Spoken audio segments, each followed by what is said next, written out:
यहाँ पर बैठक पे पहुँचे तो हमें पता पड़ा कि इनका जो अंतिम संस्कार किया गया वो 22 सितंबर को किया गया था, लेकिन जब अंतिम संस्कार किया जा रहा था तो उस समय एक बहुत ही तेज़ बरसात हो रही थी और उस बरसात की वजह से इनका अंतिम संस्कार बहुत ही हृदय विदारक रूप से किया गया, क्योंकि ऊपर जो है किसी प्रकार से टिन शेड नहीं थे, खुला वो था, जिसकी वजह से चिता बुझ गई थी। फिर जो पेट्रोल है, मोटरसाइकिलों को पेट्रोल से डाल करके अंतिम जो है चिता को मतलब जलाया गया। तो इस प्रकार से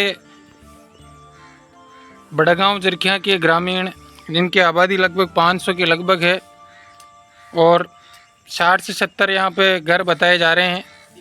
तो यहाँ हम जब बैठक पे पहुँचे हैं तो इन्हीं ग्रामीणों से अपन जानते हैं कि इनकी क्या क्या समस्याएं हैं। तो आपका नाम? विनोद। तो यहाँ पर जब परसों के रोज़ लादूलाल जी बीरम का यहाँ पर देहावसान हुआ और कल अंतिम संस्कार किया गया, तो आपके सामने विकट समस्या क्या थी? विकट समस्या यही थी कि हम अंतिम संस्कार कर रहे थे, कैसे करेंगे, और ना तो यहाँ पे टिन शेड की व्यवस्था थी, जो कि हमने कई बार अवगत करवा चुके हैं प्रशासन को। और उसके बाद हमने तिरपाल लिया, तिरपाल से पूरे को कवर किया, कवर करके फिर से चिता को आग लगाई, लेकिन फिर भी नहीं लगी। फिर उसके बाद हमने गाड़ी पेट्रोल ला के फिर उसको थोड़ी सी आग दी, तो उस तब जाके फिर वो थोड़ी सी आग लगी। बहुत ही परेशानी का सामना करना पड़े हमें।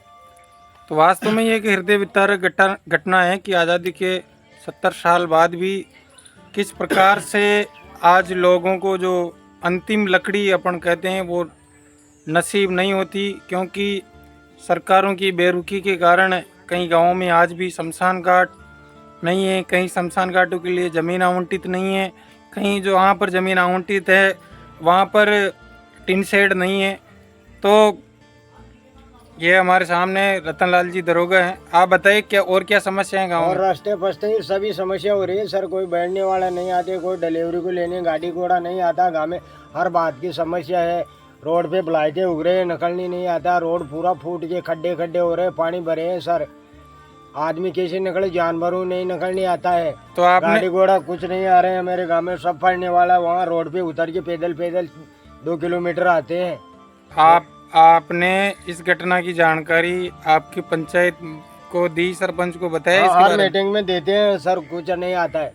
एप्लीकेशन लिखते हैं, रद्दी में डाल देते हैं सब। नहीं, कल जो हुई कि हमने पेट्रोल से मतलब डाल करके अंतिम संस्कार किया, आप परिजन हैं तो आपने इसकी सूचना सरपंच वगैरह को दी ताकि आगे कहीं भविष्य में से कोई बात नहीं हो? बोलो जी। अभी तक तो नहीं। यहाँ पे कोई सरपंच वगैरह आपके पास बैठक में नहीं आया? नहीं आए, कोई नहीं है अभी तक? कोई नहीं आए।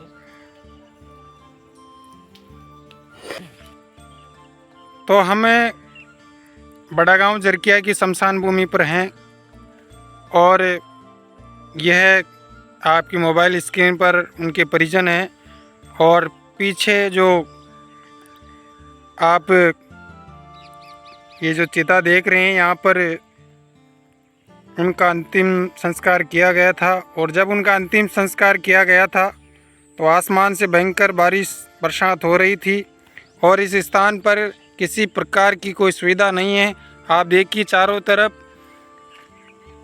बलायती बम्बूल है। किसी प्रकार से यहाँ पर इस शमशान भूमि में आए हुए लोगों को सर ढकने के लिए जगह नहीं है और जिसकी वजह से जब ये बरसात हो रही थी तो ग्रामीणों ने और उनके परिजनों ने बरसती बरसात में अंतिम संस्कार किया। जैसे तैसे इन्होंने सूखी लकड़ियों की व्यवस्था की। व्यवस्था करने के बाद जैसे ही इन्होंने चिता पे लकड़ियाँ लगाई, वो लकड़ियाँ भी भीग गई। भीगने के बाद में चिता को जलाना मुश्किल था, जिसकी वजह से इन्होंने फिर मोटरसाइकिलों से पेट्रोल निकाल करके चिता को जो है पेट्रोल से जलाया। ये कितनी शर्मसार बात है कि सरकार, विकास के दावे करने वाली सरकारें खोखली साबित हो रही है। आज़ादी के 70 साल बाद भी गाँवों के अंदर मूलभूत सुविधाओं का अभाव है। तो बड़ा गांव जरकिया की शमशान भूमि से हमारे साथ लादूलाल जी के परिजन हैं। हम उनसे बात करते हैं कि किस प्रकार से इन्होंने इस स्थान पर इनका अंतिम संस्कार किया था। जी, मेरा नाम राकेश है। जब हम यहाँ दादाजी के शव को लेके आए यहाँ पे लकड़ वकड़ जला के जब अंतिम संस्कार करने वाले थे, ज़बरदस्त अचानक से बारिश हुई। इस बारिश में हम सब बहुत परेशान हुए, यहाँ तक कि उनको जला पाना भी बहुत मुश्किल था क्योंकि लकड़ पूरी तरीके से भीग चुकी थी। जो आग लेके आए थे वो भी बारिश की वजह से बिल्कुल बंद हो चुकी थी। फिर हमने जो कट्टे वगैरह थे उनसे उनके ऊपर छाया करी, वापस आग जलाई और लकड़ इतनी भीग चुकी थी कि जल पाना मुश्किल ही था। फिर मजबूरन हमने मोटरसाइकिल से पेट्रोल निकाला और पेट्रोल छिड़क के उनका अंतिम संस्कार किया है। हम बहुत परेशान हुए, इतनी ज़बरदस्त बारिश थी कि जितने भी आए थे सभी परेशान हो गए थे, यहाँ तक कि बॉडी को भी हम सही ढंग से जला नहीं पाए थे बारिश में।